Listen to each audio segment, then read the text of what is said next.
the kind of comfort and convenience we're enjoying, no other generation ever has known on this planet. This is a fruit of science or technology rather. In spite of that, will it lead to human well-being? That's a question mark.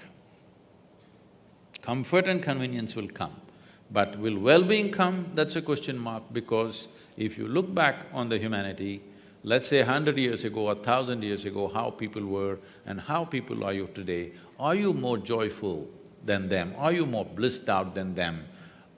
Marijuana is not legal in Texas, right? If I'm asking the wrong question not legal, right? Okay. So, are you more blissed out than previous generations? It's not true. We are in much more comfort, but we are not in much more joyful states or pleasant states within ourselves. Or in essence, our well-being or the fundamental quality of our life has not changed, though the physical quality of our life has changed like unimaginable proportions in the last 50 years. So, we are trying to approach everything through physical means. If you go through physical means, you will hit that glass wall somewhere. I think, in my perception, I'm not a scientist, I don't know all of it, but in my perception, I think the physicists are near the glass wall. They might not have hit it, they're near. That's the unknown question, right? We have no guarantee how far we'll get in science. And we may run by glass wall, I assume you mean we run to a place where we say we can't go further. Where the present faculties will not be good enough. The present faculties of 5 senses and a brain will not be good enough. That we hit a long time ago.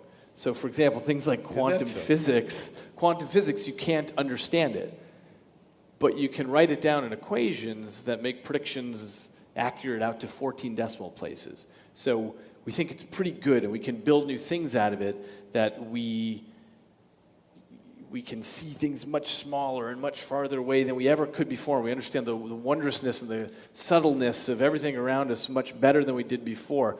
But the actual physics, a human can't understand. We just make tools to get where we need to go with it. So we've already hit that point. And certainly it's the case with the human brain, which is made up of almost 100 billion specialized cells with thousands of trillions of connections between them, and every second… I like the way you're saying it with the passion. Like some people are talking about food or something else. I'm a brainy instead of a foodie. You feed on the brain. Yeah. But the reason it's easy to be passionate about it is because it's a system of such unimaginable complexity that it bankrupts the language. We have no way that a human could perceive a system of that complexity, and yet each of us has it. There's this 3-pound organ that we're carrying around, but we've already hit that point a long time ago in science where we realize we can make new strains of mathematics, we can make computer simulations, but we'll never get it. I'll never get the brain. All I can do is take the way that you explained the 16 aspects of the mind, you simplified it down to 4. The best I can do is take the thousands of trillions of connections in the brain and make some cartoony model that my impoverished intellect can sort of get a sense of. They're building a simulator, brain simulator, Yeah. Andrew Markram is busy building this simulated brain.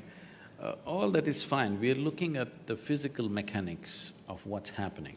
The complexity of what's happening is beyond the physical mechanics. See, looking at the physical mechanics of the brain, the neuronal function and the electric… this thing that's happening, the waves that are flowing, whatever things happening, is fantastic because of the complexity of what it is, the sophistication of what it is. It is the gadget, no question, okay? This human gadget is the gadget on the planet. Of what we have seen, this is the most sophisticated gadget on the planet, there's no question about that. Keeping that aside, but even this brain can be manufactured with something as simple as a piece of a carrot or a bread. So I'm saying, there is an intelligence here which can create a brain. Why are you ignoring that intelligence? I think that's the heart of science, is to try to understand what that is. What I mean by that is, so we have different approaches in science to get there, but studying the genetic code and understanding how the heck with 27,000 genes can you unpack a human being? Because whatever the truth is of what's happening spiritually, if there's a separate you or not, what we know for sure is that you can unpack a human being from these 4 letters of amino acids, and these base pairs that make these proteins, and somehow that all gets unpacked, fueled by bread and carrots and so on. These kind of questions have always been on human mind. It happened almost 15,000 years ago.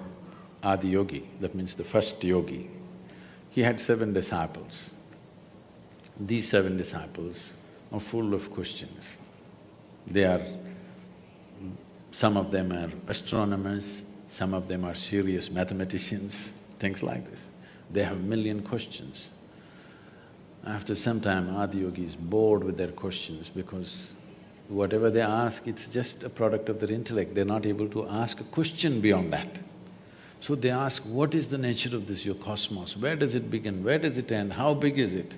He's just bored. So he says, your cosmos, I can pack it into your mustard seed. The entire cosmos, I can pack it into your mustard seed, he said. Then they were flabbergasted by this. Then they said, what is it made of? If you can pack such a huge cosmos, which we can't even imagine where it begins and where it ends into your mustard seed, what is it made of? He was completely bored, even to utter a word, he simply said like this, 5 elements. Just these 5 elements, the entire universe is a play of these 5 elements. If you master the 5 elements, you have a key to every aspect of creation. If you don't master the 5 elements, if you approach it from outside, as you approach it, it will take on 1 trillion new forms. As you try to study it, it can take on 1 trillion new forms as you're looking at it, because that is what it is capable of. Just 5 things. 5 million things would be difficult. 5, I'm sure you and me can study, isn't it? At least I'm capable of 5. You're talking in millions and billions, but I'm 5. Are you going to tell me what the 5 are? Huh? Are you going to tell me what the 5 elements are? These 5 elements, it's called earth, fire, water, air, space. These are 5 things. Maybe. Maybe that'll work in the end. Everything is just within this. Everything that you call as physical creation has substance of some kind. This is earth. And all of it is in movement, that's called air. All of it ascribes to some temperature, that is fire. And in everything there is water, which is the cohesiveness. If there is no water, there is no cohesiveness in anything. And all of it is held together by what we call as Akash. Here we're calling it as space in English language. It doesn't really describe what we are saying, but it's called Akash. Maybe a more closer word in English language would be ether, etheric space or whatever they're calling it as. Okay. So, these are the 5 things, whether an atom or a subatomic particle, everything is made of these 5 things. So you don't have to study the trillions of things which are manifestations of these 5. If you understand these 5 things, if you have grasp over these 5 things, then everything becomes accessible. So the fundamental, the most basic process, unfortunately, the word yoga conjures completely wrong images in America. The most fundamental aspect of yoga is called bhuta shuddhi. This means cleansing of the elements so that you can feel them separately in your own system. This very body is 72% water and 12% earth, 6% air, 4% fire, remaining is space. If you take charge of these things, what you need to know, everything that is life is here, because modern physicists are saying, as you sit here, every subatomic particle is in communication with the rest of the cosmos. If it is so, you just have to become alive to it. You just have to become receptive to it. Rather than going around the cosmos and studying, if you sit here, it's reverberating because The nature, I think there is some constructional theory, something coming up in California, I don't know, you must be acquainted with these things. I blurbed the book actually on the back. So fundamentally what they're saying is, whether it is the smallest thing or the biggest thing, everything, the fundamental design is same. It is only the complexity and sophistication which is improving. Between an amoeba and you, the fundamental design is same. It is much more complex and sophisticated, but essentially life-making design is same. So if it is so, the most fundamental materials which make this life and every other physical aspect of what we see in this creation, if we know the ingredients and how they happen, then you have a key to every aspect of life. But if you try to study the creation itself, as you study, they will multiply into billions and trillions. It seems it might depend what your goal is. So if you want to create a drug for cancer or build a helicopter, you need to do something with those 5 elements or break the world. So it's not about exploration, it's about utility. What is the use of life? Let me ask you a question. I would love to know. I've wondered that question. And I get it that science isn't getting me there. I mean, I've been in science my whole adult life, but I don't know. I get much more towards that question when I read literature, which was my first love before I went to science. So I take the point that science doesn't help me on that front at all. What would you say? I've wondered what the point is. No, when we're looking at everything as… See, right now, this is an unfortunate reality which is… doesn't agree with my aesthetics of life. Right now, science has moved from an exploratory process to an exploitative process. If you see an atom, how to use it. If you see a bacteria, how to use it. If you see an elephant, how to use it. If you use a whale, how to use it. Of course, the next thing is if you see a human being, how to use them. This is where it's going. Everything, how to use it.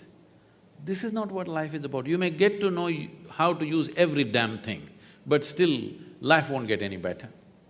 If you know how to keep this one, life will get better, believe me. If you just know how to sit here blissed out, life will get better.